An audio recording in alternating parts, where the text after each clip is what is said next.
একজন প্রবাসী, যে কোনো একজন বিদেশিকে একবার জিজ্ঞাসা করো, ছেলে বাপ, ছেলেরা জিজ্ঞাসা করো একজন প্রবাসীকে যে টাকাটা জমাইতে কি পরিমাণ কষ্ট, কলজাটা মাটিতে লাগিয়া যায়। আমি নিজে দেখছি তো অসংখ্যবার হজ উমরার মধ্যে কত মানুষ দেখলাম কি কষ্টে টাকা রোজগার করে, 12 ঘন্টা ডিউটি করে, 12 ঘন্টা টানা, ওইখানে কোনো ফাঁকিবাজি নেই।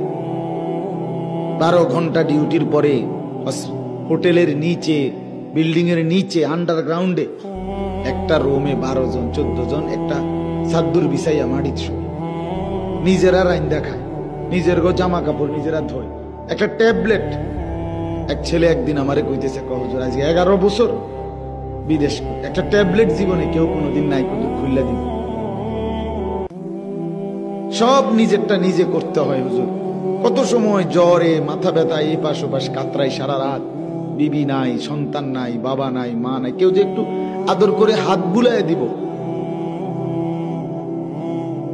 এই মানুষটাও নাই, ওই পাই বসে বলে না ভাইয়া।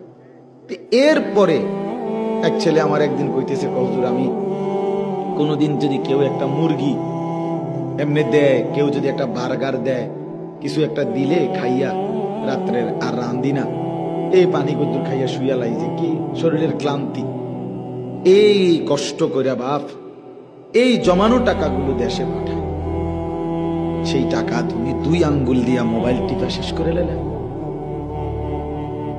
হ্যাঁ, এটার কি কোনো শেষ নাই বাবা?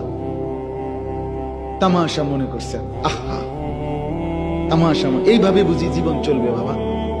হ্যাঁ, এইভাবে তো রাজার ধনও ফুরায় যাবে।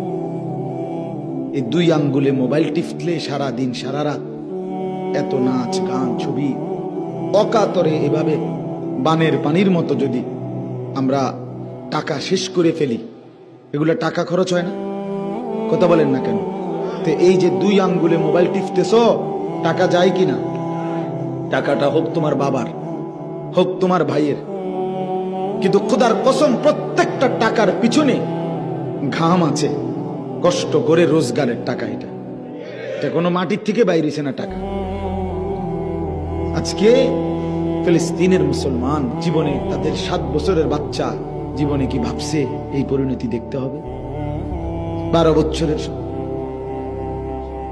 লাশটা পর্যন্ত দাফন করতে দিচ্ছে, পানি নাই, বিদ্যুৎ নাই, তেল নাই, কিচ্ছু নাই, কিচ্ছু। এই পৃথিবীতে বর্তমানে এটা কোনো নূহ নবীর ঘটনা না, কথা বোঝেন নাই আমরা? এটা কি নূহ নবীর ঘটনা? তো বলো না বা, এটা তো এই মুহূর্তের রানিং, এই সেকেন্ডের ঘটনা, চলমান ঘটনা। তাহলে আর কত লাশ দেখলে মুসলমানের, আর কত জুলুম দেখলে তুমি মুসলমান, তোমার কলিজার ভিতরে ভয় আসবে? আমি বুঝি না, আমি বুঝি না। নিজেদেরকে তো এখনো মুসলমান আমরা ভাবতেছি, তাহলে মুসলমানের পরিচয় কি ছেড়ে দিবেন শেষ পর্যন্ত? কথা বলেন না কেন? আল্লাহকে ছেড়ে দিলেন পুরা, তাইলে যদি মুসলমানের পরিচয় রাখতে হয় তো টিকবেন কিভাবে?